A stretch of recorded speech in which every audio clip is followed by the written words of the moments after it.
Hi hello welcome back to the channel Shailaja Kalmani Kannada vlog. ಎಲ್ಲರೂ ಚೆನ್ನಾಗಿದ್ದೀರಾ ಅಂತ ಅಂದ್ಕೊಳ್ತಾ ಇದ್ದೀನಿ. Welcome to one beautiful temple vlog. ಹೌದು, ಯು ಹರ್ಡ್ ಇಟ್ ರೈಟ್. ನಾನಿವತ್ತು ಮಣಿಪಾಲದಲ್ಲಿರೋ ಒಂದು ಜಮ್ ಅಂತಲೇ ಹೇಳ್ಬೋದು. ಅಂದರೆ ತುಂಬ ಜನರಿಗೆ ಗೊತ್ತಿಲ್ಲದೆ ಇರುವಂಥ, ಹೊರಗಡೆಯವ್ರಿಗೆ ಗೊತ್ತಿಲ್ಲದೆ ಇರುವಂಥ ವಿಶೇಷವಾದ ದೇವಸ್ಥಾನಕ್ಕೆ ಹೋಗಿದ್ವಿ ಇವತ್ತು. ಸೊ ನೋಡ್ತಾ ಇದ್ದೀರಲ್ಲ, ಇದಿರೋದು ಮಣಿಪಾಲದ ಅರ್ಬಿಕೋಡಿಯಲ್ಲಿ. ಅರ್ಬಿ ಅಂತ ಕರೀತಾರೆ. ವೈಷ್ಣವಿ ದುರ್ಗಾ ದೇವಸ್ಥಾನ ಅಂತ. ಸೊ ಇದು ವಿಶೇಷ ಅಂದರೆ ಒಂದು ದೇವಸ್ಥಾನ, ಎರಡನೇದು ಅಲ್ಲಿ ಬ್ಯೂಟಿಫುಲ್ ಆಗಿರುವಂಥ ಒಂದು ಫಾಲ್ಸ್ ಇದೆ. ಇನ್ನೊಂದು ತುಂಬ ವಿಶೇಷ ಅಂದರೆ ಇದೇ ದೇವಸ್ಥಾನದ ಮಂಟಪದಲ್ಲಿ ಈಗ ನೀವೇನು ನೋಡ್ತಾ ಇದ್ದೀರಲ್ಲ, ನಾನು ಎಂಟ್ರಿ ಆಗ್ತಾಯಿದ್ದೀನಿ. ಇದೇ ಕನ್ವೆನ್ಷನ್ ಹಾಲಲ್ಲಿ ನನ್ನ ಸೀಮಂತ ಆಗಿದ್ದು. ಸೊ ಹಾಗಾಗಿ ನಂಗೆ ತುಂಬ ಅಂದರೆ ತುಂಬ ಖುಷಿ ಆಯಿತು ಇಲ್ಲಿಗೆ ಹೋಗಿ. ಸೊ ನಾವು ಹೋಗಿದ್ದು ಅಯ್ಯಪ್ಪ ಸ್ವಾಮಿ ಮಾಲೆ ಹಾಕಿರ್ತಾರಲ್ವ, ಸೊ ಅವರು ಒಂದು ಪೂಜೆ ಮಾಡ್ತಾರೆ ಶಬರಿಮಲೆಗೆ ಇನ್ನೇನು ಹೋಗೋಕ್ಕಿಂತ ಮುಂಚೆ. ಸೊ ಇದು 18ನೇ ವರ್ಷದ ಶಬರಿಮಲೆಗೆ ಹೋಗುವ ಒಂದು ಸಮಿತಿಯವರು ಒಂದು ಪೂಜೆ ಇಟ್ಕೊಂಡಿದ್ರು, ಅಯ್ಯಪ್ಪ ಸ್ವಾಮಿ ಪೂಜೆ. ಸೊ ಹಾಗಾಗಿ ನಾವು ಆ ಪೂಜೆಗೆ ಹೋಗಿದ್ವಿ. ಸೊ ಹಾಗೆಯೇ ನನ್ನ ಸೀಮಂತ ಆಗಿರುವಂಥ ಒಂದು ಜಾಗ ಹೇಗಿದೆ, ಎಷ್ಟು ಚೆನ್ನಾಗಿದೆ ಅನ್ನೋವಂಥ ಒಂದು ನಿಮಗೆ ತೋರಿಸೋಣ ಅನ್ನೋವಂಥ ಒಂದು ಪ್ರಯತ್ನ ಇಲ್ಲಿ, ಅದಕ್ಕೋಸ್ಕರ ಈ ವಿಡಿಯೋ ಮಾಡ್ತಾಯಿದ್ದೀನಿ. ಸೊ ನೋಡ್ತಾ ಇದ್ದೀರಲ್ಲ, ಇದು ದೇವಸ್ಥಾನದ ಪ್ರಾಂಗಣ, ಇದು ದೇವಸ್ಥಾನದ ಒಳಗಡೆ. ಸೊ ನನ್ನ ಮಗಳು ಸ್ವಲ್ಪ ಕಿರಿಕಿರಿ, ಅಂದರೆ ಸ್ವಲ್ಪ ರಾತ್ರಿ ಹೊತ್ತು ಎಚ್ಚರ ಆಗ್ತಾಯಿದ್ಲು. ಹಾಗಾಗಿ ನಮ್ಮತ್ತೆ ಹೇಳಿದರು ಅಲ್ಲಿ ಹೋಗಿ ಒಂದು ಕುಂಕುಮಾರ್ಚನೆ ಕೊಡೋಣ ಅಂತ. ಸೊ ಹಾಗಾಗಿ ಅಲ್ಲಿ ಒಂದು ಕುಂಕುಮಾರ್ಚನೆನೇ ಸಹ ಮಾಡಿಸಿದ್ವಿ ನನ್ನ ಮಗಳ ಹೆಸರಲ್ಲಿ. ಸೊ ನೋಡ್ತಾ ಇದ್ದೀರಲ್ಲ, ಪೂಜಾರಿ ಅಥವಾ ಭಟ್ರು ಅವಳ ಹೆಸರು, ಹೆಸರು, ಗೋತ್ರ, ನಕ್ಷತ್ರ, ರಾಶಿ ಎಲ್ಲ ತಗೊಂಡು ಅವಳ ಹೆಸರಲ್ಲಿ ಒಂದು ಕುಂಕುಮಾರ್ಚನೆಯನ್ನು ಮಾಡ್ತಾಯಿದ್ದಾರೆ. ಸೊ ಮಕ್ಕಳು ಪೀಸ್ಫುಲ್ಲಾಗಿ, ಅಂದರೆ ಸೈಲೆಂಟಾಗಿ ಒಂದು ಕಡೆ ನಿಲ್ಲಲ್ಲ, ಆದರೂ ಸಹ ಅವಳನ್ನು ಹಿಡ್ಕೊಂಡು ದೇವ್ರ ಮುಂದೆ ಕೈ ಮುಗಿದು ನಮ್ಮತ್ತೆ ಅವಳಿಗೆ ಪ್ರಸಾದ ಎಲ್ಲ ತಗೊಳ್ತಾ ಇದ್ದಾರೆ ಭಟ್ರ ಕಡೆಯಿಂದ. ನೋಡ್ತಾ ಇದ್ದೀರಲ್ಲ, ಅಂದರೆ ದೇವಸ್ಥಾನ ತುಂಬ ಅಂದರೆ ತುಂಬ ಚೆನ್ನಾಗಿದೆ. ಯಾರೆಲ್ಲ ಉಡುಪಿ ಮಣಿಪಾಲ್ ಟ್ರಾವೆಲ್ ಅಂದರೆ ಟೂರ್ ಅಥವಾ ಟ್ರಾವೆಲಿಂಗ್ ಮಾಡ್ತಾ ಇರ್ತೀರಲ್ಲ, ಸೊ ಅಲ್ಲಿ ಬಂದಾಗ ಈ ಪ್ಲೇಸ್ ಮಳೆಗಾಲದಲ್ಲಿ ಮಸ್ಟ್ ವಿಸಿಟ್ ಪ್ಲೇಸ್ ಅಂತಲೇ ಹೇಳ್ಬೋದು. ನಮ್ಮ ಮನೆಯಿಂದ ಕೇವಲ 2 ಕಿಲೋಮೀಟರು ಇಲ್ಲ ಇದು. ಈವನ್ ಸಮ್ ಪ್ಲೇಸ್ ಏನು ಹೇಳ್ತಾರೆ ನಡ್ಕೊಂಡು ಸಹ ಹೋಗ್ಬೋದು, ಅಷ್ಟೊಂದೇನು ದೂರ ಇಲ್ಲ. ಸೊ ನಾವು ಯಾವಾಗಲೂ ಹೋಗ್ತಾನೆ ಇರ್ತೀವಿ. ಮಳೆಗಾಲದಲ್ಲಿ ನೀವು ಮಿಸ್ ಮಾಡಬೇಡಿ. ಇದು ದೇವಸ್ಥಾನದ ಒಳಗೆ ಹೀಗಿದೆ. ಒಂದೊಂದು ದೇವಸ್ಥಾನ ಒಂದೊಂದು ಊರಲ್ಲಿ ಒಂದೊಂದು ಥರ, ಒಂದೊಂದು ಶಿಲ್ಪಕಲೆಗಳು, ಒಂದೊಂದು ವಿಶಿಷ್ಟವಾದ ಶೈಲಿಯಲ್ಲಿ ಕಟ್ಟಿರ್ತಾರೆ. ಈ ದೇವಸ್ಥಾನ ನೋಡಿದಾಗ ನನಗೆ ಹೇಳಬೇಕಂದ್ರೆ ಕೇರಳದಲ್ಲಿರುವ ಗುರುವಾಯೂರು ದೇವಸ್ಥಾನದ ಒಂದು ಅನುಭವ ಆಗುತ್ತೆ. ತುಂಬ ಅಂದರೆ ತುಂಬ ಬ್ಯೂಟಿಫುಲ್ ಆಗಿದೆ. ಒಳಗಡೆ ಎಲ್ಲ ಫುಲ್ ಮರದ ವರ್ಕೆ ಇರೋದು, ಕಟ್ಟಿಗೆ ಅಂದರೆ ಮರದ ತುಂಡಿಂದ ದೇವಸ್ಥಾನದ ಸುತ್ತಲೂ ಒಂದು ಗೋಡೆ ಥರ ಕಟ್ಟಿದ್ದಾರೆ, ಮೇಲೆ ಹಂಚು ಹಾಕಿದ್ದಾರೆ. ಸೊ ತುಂಬ ಅಂದರೆ ತುಂಬ ಬ್ಯೂಟಿಫುಲ್ ಆಗಿರುವಂಥ ಒಂದು ದೇವಸ್ಥಾನ. ಸೊ ನೋಡ್ತಾ ಇದ್ದೀರಲ್ಲ, ಈ ಥರ ಇದೆ. ಆ ಡೋರ್ ಏನಿದೆ ನನ್ನ ಮಗಳ ಹಿಂದೆ, ಫೋಟೋದ ಹಿಂದೆ, ಅದು ಹಾಲ್ನ ಇನ್ನೊಂದು ವಿಶಿಷ್ಟ ಅಂದರೆ ಈ ಹಾಲಿಗೆ 3 ಎಂಟ್ರೆನ್ಸ್ ಇದೆ. ಸೊ ತುಂಬ ಅಂದರೆ ಸ್ಮಾಲ್ ಹಾಲ್ ಬಟ್ ಬ್ಯೂಟಿಫುಲ್ ಆಗಿದೆ. ಸೊ ನಾನಿಲ್ಲಿ ಬಂದು ಒಂದು ಚೀಟಿ ಮಾಡಿಸಿ, ಅಂದರೆ ಸತ್ಯನಾರಾಯಣ ಪೂಜೆ ಪ್ರಸಾದ ತೊಗೊಳ್ಳೋಕ್ಕೋಸ್ಕರ, ಅಂದರೆ ನಮ್ಮ ಹೆಸರಲ್ಲೂ ಸಹ ಸತ್ಯನಾರಾಯಣ ಪೂಜೆನ ಮಾಡಿ ಅದರ ಪ್ರಸಾದನ ನಮಗೆ ಕೊಡ್ತಾರೆ. ಸೊ ಅದೆಲ್ಲ ಆದಮೇಲೆ ನಾವಿಲ್ಲಿ ಸ್ವಲ್ಪ ಹೇಗಿದೆ ಹಾಲ್ ತೋರಿಸೋಣ. ಆಲ್ರೆಡಿ ನನ್ನ ಮಗಳಿಗೆ ಅಲ್ಲಿ ಅಂದರೆ ಫ್ಯಾನ್ ಎಲ್ಲ ಇತ್ತು, ತುಂಬ ಅಂದರೆ ಮಕ್ಕಳುಗಳಿದ್ರು ಆಟಾಡೋಕ್ಕೆ. ಸೊ ಹಾಗಾಗಿ ಅವಳು ಪದೇ ಆ ಹಾಲಲ್ಲೇ ಒಳಗಡೆ ಹೋಗ್ತಾಯಿದ್ಲು. ಸೊ ನೋಡ್ತಾ ಇದ್ರಲ್ಲ, ದಿಸ್ ಇಸ್ ದ ಏನಂತಾರೆ ಎಂಟೈರ್ ಹಾಲ್. ತುಂಬ ಡಿಫ್ರೆಂಟ್ ಆಗಿದೆ. ನಾನು ನಿಮಗೆ ಹೇಳಿದಲ್ಲ 3 ಎಂಟ್ರೆನ್ಸ್ ಇದೆ ಅಂತ. ಸೊ 3 ಸೈಡಲ್ಲೂ ಸಹ ಎಂಟ್ರೆನ್ಸ್ ಇದೆ, ಒಂದು ಸೈಡಲ್ಲಿ ಹಾಲ್ ಇದೆ. ಇದು ದೇವಸ್ಥಾನದ ಹೊರಗಿನ ನೋಡ್ತಾ ಇದ್ದೀರಲ್ಲ, ಇಲ್ಲಿ ಅಯ್ಯಪ್ಪ ಸ್ವಾಮಿಯ ಪೂಜೆ ಮಾಡಿದ್ದಾರೆ.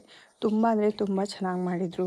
ಅಯ್ಯಪ್ಪ ಸ್ವಾಮಿ ಇರುಮುಡಿಗಳನ್ನ ಇಟ್ಟು ಸ್ವಾಮಿನ ಕುತ್ಕೊಳಿಸಿ ಅದರ ಮೆಟ್ಲುಗಳ ಆಕಾರದಲ್ಲಿ ಹೂವಿಂದ ದೀಪದಿಂದ ಅಲಂಕಾರ ಮಾಡಿದ್ರು. ತುಂಬ ಅಂದರೆ ತುಂಬ ರಶ್ ಇತ್ತು, ಹಾಗಾಗಿ ಮುಂದೆ ಹೋಗಿ ವಿಡಿಯೋ ಮಾಡೋಕ್ಕಾಗಲಿಲ್ಲ. ಸೊ ಹಾಗಾಗಿ ದೂರದಿಂದನೇ ಮಾಡ್ತಾ ಇದ್ದೀನಿ. ಇಲ್ಲಿ ನೋಡಿ ದೇವಸ್ಥಾನದ ಬೋರ್ಡ್ ಸಹ ಇದೆ, ವೈಷ್ಣವಿ ದುರ್ಗಾ ದೇವಸ್ಥಾನ ಅರ್ಬಿಕೋಡಿ ಅಂತ.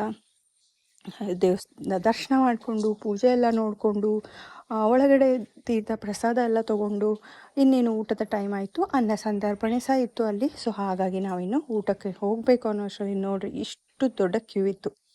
ಸೊ ಕ್ಯೂವಲ್ಲಿ ನಿಂತ್ಕೊಳ್ಳೋದ್ಕಿಂತ ಊಟ ಹೇಗೆ ಪ್ರಿಪೇರ್ ಆಗ್ತಿದೆ, ಎಷ್ಟು ಕ್ವಾಂಟಿಟಿಯಲ್ಲಿ ಪ್ರಿಪೇರ್ ಆಗ್ತಿದೆ ಅನ್ನುವಂಥ ಒಂದು ಏನು ಹೇಳ್ತಾರೆ ಗ್ಲಿಮ್ಸ್ನ ನಿಮಗೆ ಇಲ್ಲಿ ತೋರಿಸ್ಬೇಕು ಅಂತ ನಾನಿಲ್ಲಿ ವಿಡಿಯೋ ಮಾಡ್ತಾ ಇದ್ದೆ. ಓ ಮೈ ಗಾಡ್, ಒಂದು ಪಾಯಸ ಸಾಂಬಾರು, ಇದು ದೊಡ್ಡ ದೊಡ್ಡ ಪಾತ್ರೆ, ಯಾಕಂದರೆ ಸುಮಾರು ಸಾವಿರಾರು ಗಂಟಲೆ ಜನರು ಊಟ ಮಾಡುವಂಥ ಜಾಗ. ಸೊ ಹಾಗಾಗಿ ತುಂಬ ಅಂದರೆ ತುಂಬ ದೊಡ್ಡ ದೊಡ್ಡ ಪಾತ್ರೆಗಳಲ್ಲಿ ಅಡುಗೆ ಮಾಡಿದರು.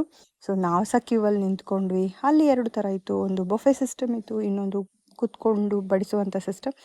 ಬಟ್ ನಮಗೆ ಚಿಕ್ಕ ಮಗು ಅಲ್ವಾ, ಸೊ ತುಂಬ ಲೇಟ್ ಆಗುತ್ತೆ ಅಂತ ನಾವು ಬೊಫೆಲೇ ಹೋದ್ವಿ. ಹಾಗಾಗಿ ಇಲ್ಲಿ ಸ್ವಾಮಿಗಳೆಲ್ಲ ಕೂತ್ಕೊಂಡು ಮಡಿಯಿಂದ ಊಟ ಮಾಡ್ತಾ ಇದ್ದಾರೆ. ಸೊ ನೋಡ್ತಾ ಇದ್ದೀರಲ್ಲ, ಇಷ್ಟೊಂದು ಕ್ಯೂವಲ್ಲಿ ಹೋಗಿ ನಾವು ಊಟ ಮಾಡಬೇಕಾಗಿತ್ತು. ಬಟ್ ಅಲ್ಲಿ ನೆರಳಿತ್ತು, ನೆರಳಲ್ಲೇ ಸಾಲಾಗಿ ಹೋಗುವಂಥದ್ದು. ಸೊ ತುಂಬ ಅಂದರೆ ತುಂಬ ಬಿಸಿಲಿತ್ತು ಆ್ಯಕ್ಚುಲಿ ಆವತ್ತು. ಬಟ್ ನೆರಳಿದ್ದಿದ್ದರಿಂದ ನಾವು ಆರಾಮಾಗಿ ನಿಂತ್ಕೊಂಡು ಒಳಗಡೆ ಹೋಗಿ ಊಟ ತಗೊಂಡು, ಕ್ಯೂವಲ್ಲಿ ಹೋಗಿ ಈ ಥರ ಊಟ ತಗೊಂಡು ತುಂಬ ಟೇಸ್ಟಿಯಾಗಿತ್ತು. ದೇವಸ್ಥಾನದಲ್ಲಿ ಅವ್ರು ಏನೇ ಕೊಟ್ಟರು, ಒಂದು ಅನ್ನ ಸಾಂಬಾರು ಕೊಡಲಿ, ಒಂದು ಏನೇ ಕೊಡಲಿ, ಅವಲಕ್ಕಿ ಕೊಡಲಿ, ತುಂಬ ಟೇಸ್ಟಾಗಿರುತ್ತೆ. ಸೊ ಊಟ ಆದಮೇಲೆ ದೇವಸ್ಥಾನದ ಸುತ್ತಮುತ್ತ ಏನಿದೆ ಅನ್ನೋದನ್ನು ಒಂದು ತೋರಿಸುವಂಥ ಪ್ರಯತ್ನ. ಇಲ್ಲಿ ಒಂದು ಕಲ್ಯಾಣಿ ಇದೆ, ಹಾಗೆಯೇ ಒಂದು ಕೊರಗಜ್ಜನ ದೇವಸ್ಥಾನ ಇದೆ, ನಾಗಸನ್ನಿಧಿ ಇದೆ. ಇನ್ನೊಂದು ಸರಿ ಡೆಫಿನೆಟ್ಲಿ ಮಳೆಗಾಲದಲ್ಲಿ ವಿಡಿಯೋ ಮಾಡಿದಾಗ ಫಾಲ್ಸ್ ಬಗ್ಗೆನೂ ನಾನು ನಿಮಗೆ ಹೇಳಿದೆ ಅಲ್ವಾ, ಫಾಲ್ಸ್ನ ಡೀಟೇಲಾಗಿ ತೋರಿಸ್ತೀನಿ. ಡೆಫಿನೆಟ್ಲಿ ಅದು ಒಂದು ಅಟ್ರಾಕ್ಟಿವ್ ಪಾಯಿಂಟ್ ಅಂತಲೇ ಹೇಳ್ಬೋದು. ಮಳೆಗಾಲದಲ್ಲಿ ಟೂರಿಸ್ಟ್ ತುಂಬ ಅಂದರೆ ತುಂಬ ಜನ ಈ ಪ್ಲೇಸಸ್ಗೆ ಹೋಗಿರಲ್ಲ. ಯಾಕೆಂದರೆ ಇದು ಅಷ್ಟೊಂದು ಇನ್ನೂ ಏನಂತಾರೆ ಲೈಮ್ಲೈಟಲ್ಲಿ ಇಲ್ಲ ಅಂತ ಅಂದ್ಕೊಳ್ತೀನಿ.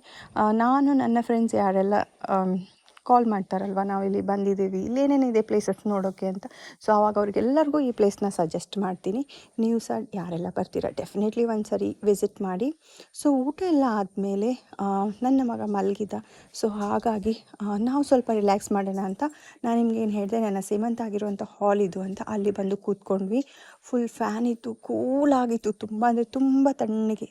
ನೋಡ್ತಾ ಇದ್ದಾರೆ, ಇದೇ ಮಂಟಪದಲ್ಲಿ ಜನನಿ ಸಭಾಂಗಣ ಅಂತ ಅಥವಾ ಸಭಾ ಮಂಟಪ ಅಂತ ಏನಿದೆಯೋ ಅಲ್ಲಿ, ಅದೇ ಹಾಲಲ್ಲಿ ಅಲ್ಲೇ ನನ್ನ ಸೀಮಂತ ಆಗಿದ್ದು. ನನಗೆಲ್ಲ ನೆನಪಾಡ್ತಾ ಇತ್ತು, ಮೈಗಳು ಇಲ್ಲೇ ಅಲ್ವಾ, ಜಸ್ಟ್ ಫ್ಯೂ ಡೇಸ್ ಬ್ಯಾಕ್ ಆದಂಗಿದೆ. ಆಲ್ರೆಡಿ ನನ್ನ ಮಗಳು ಇಷ್ಟು ದೊಡ್ಡವಳಾದ್ಲಾ ಅಂತ ಅನ್ನಿಸ್ತಾ ಇತ್ತು ನನಗೆ ಕೂತ್ಕೊಂಡು. ಸೊ ಅವಳಿಗೆ ಅಲ್ಲಿ ತುಂಬ ಜನ ಮಕ್ಕಳಿದ್ರು. ಸೊ ತುಂಬ ಖುಷಿ ಆಗ್ತಾಯಿತ್ತು ಆಟ ಆಡೋದಕ್ಕೆ. ಯಾಕಂದರೆ ನಮ್ಮ ಮನೆ ಹತ್ರ ಅಷ್ಟೊಂದೆಲ್ಲ ಮಕ್ಕಳಿಲ್ಲ, ಅವಳಿಗೆ ಒಬ್ಬಳು ಫ್ರೆಂಡ್ ಇರೋದು. ಅವಳು ರೆಗ್ಯುಲರಾಗಿ ಬರಲ್ಲ, ಆವಾಗ ಇವಾಗ ಹೋಗ್ತಾಳೆ. ಸೊ ಬಟ್ ಇಲ್ಲಿ ಇಷ್ಟೊಂದು ಜನನ ಮಕ್ಕಳನ್ನ ನೋಡಿ ಅವಳಿಗೆ ತುಂಬ ಖುಷಿ ಆಯಿತು. ಖುಷಿಯಿಂದ ಅವ್ರ ಜೊತೆ ಎಲ್ಲ ಆಟ ಆಡೋಕ್ಕೆ ಶುರು ಮಾಡಿದ್ಲು. ನಾನು ಅದಕ್ಕೆ ಯಾಕೆ ಮನೆಗೆ ಹೋಗೋಕೆ ಅರ್ಜೆಂಟು, ಸ್ವಲ್ಪ ಅವಳು ಆಟ ಆಡ್ತಾ ಇದ್ದಾಳಲ್ವಾ, ಇಲ್ಲೇ ನಿಲ್ಲೋಣ ಅಂತ ನಾವು ಸಹ ಅಲ್ಲೇ ಸ್ವಲ್ಪ ಹೊತ್ತು ರಿಲ್ಯಾಕ್ಸ್ ಮಾಡಿದ್ವಿ. ನಾವು ಯಾವುದೇ ದೇವಸ್ಥಾನಕ್ಕೆ ಹೋದರೂ ಗಡಿಬಿಡಿಯಲ್ಲಿ ಹೋಗ್ತೀವಿ, ನಮಸ್ಕಾರ ಮಾಡ್ತೀವಿ, ಊಟ ಮಾಡ್ಕೊಂಡು ಗಡಿಬಿಡಿಯಲ್ಲಿ ಬರ್ತೀವಿ.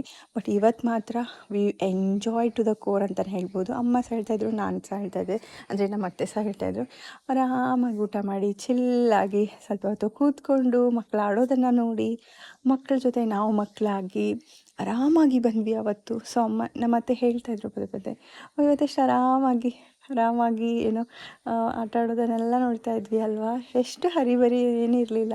ಅವ್ರಿಗೆ ಸಹ ತುಂಬ ಖುಷಿಯಾಯಿತು. ಅಲ್ಲಿ ಯಾರೆಲ್ಲ ಮಾಲೆ ಹಾಕಿ ಅವರ ಫ್ಯಾಮಿಲಿಯವರೆಲ್ಲ ಬಂದಿರ್ತಾರಲ್ವ, ಸೊ ಅವ್ರು ಸ್ವಲ್ಪ ಬೇಗನೆ ಬಂದಿರ್ತಾರೆ ನಸುಕಲ್ಲಿ. ಸೊ ಹಾಗಾಗಿ ಅವರಿಗೆಲ್ಲ ಇಳ್ಕೊಳ್ಳೋದಕ್ಕೆ ಅಂದರೆ ಸ್ವಲ್ಪ ರೆಸ್ಟ್ ಮಾಡೋದಕ್ಕೆ, ಅವ್ರ ಮಕ್ಕಳೆಲ್ಲ ಆಡೋದಕ್ಕೆ ಈ ಹಾಲ್ನ ಅವರು ಓಪನ್ ಮಾಡಿಟ್ಟಿದ್ರು. ಸೊ ಹಾಗಾಗಿ ಅಲ್ಲಿ ತುಂಬ ಜನ ಮಕ್ಕಳಿದ್ರು. ನೋಡ್ತಾ ಇದ್ದೀರಲ್ಲ, ನನ್ನ ಮಗಳೇ ಸಹ ಅವ್ರ ಜೊತೆ ಆಟ ಆಡ್ತಾ ಇದ್ದಾಳೆ. ನನಗೆ ತುಂಬ ಖುಷಿ, ಯಾಕಂದರೆ ನಮ್ಮ ತಾಯಿ ಮನೇಲಿರುವಾಗ ಅವಳಿಗೆ ತುಂಬ ಜನ ಫ್ರೆಂಡ್ಸ್ ಇದ್ದರು. ಬಟ್ ಇಲ್ಲಿ ಸ್ವಲ್ಪ ಕಮ್ಮಿ ಫ್ರೆಂಡ್ಸ್. ಸೊ ಸ್ವಲ್ಪ ಹೊತ್ತು ಈ ಥರ ಟೈಮ್ ಸ್ಪೆಂಡ್ ಮಾಡಿ ವಾಪಸ್ ನಾವು ಮನೆಗೆ ಹೊರಟ್ವಿ. ಸೊ ಈಗ ನೋಡ್ತಾ ಇದ್ದೀರಲ್ಲ, ಈಗ ನಮ್ಮ ರಿಕ್ಷಾಲಿ ಮೇಲೆ ನಿಂತಿದೆ ಅಂತ ಹೇಳಿದರು. ಸೊ ನಾವು ಮಗಳನ್ನ ಕರ್ಕೊಂಡು ಮಗುನ ಎತ್ಕೊಂಡು ಹೋಗ್ತಾ ಇದ್ದೀವಿ. ನಾನು ನಿಮಗೆ ಒಂದು ಫಾಲ್ಸ್ ಬಗ್ಗೆ ಹೇಳಿದೆ ಅಲ್ವಾ, ಅದೇ ಅರ್ಬಿ ಜಲಪಾತ. ನೋಡಿ ಎಷ್ಟು ಚೆನ್ನಾಗಿದೆ ಫೋಟೋಲಿ ಅಲ್ವಾ. ನೀವು ಮಳೆಗಾಲದಲ್ಲಿ ಬಂದರೆ don't miss it. Thank you so much. ಯಾರೆಲ್ಲ ನನ್ನ ಚಾನೆಲ್ನ ಸಬ್ಸ್ಕ್ರೈಬ್ ಮಾಡಿದ್ದೀರಾ, ಯಾರೆಲ್ಲ ಮಾಡಿಲ್ವೋ please like, share and subscribe.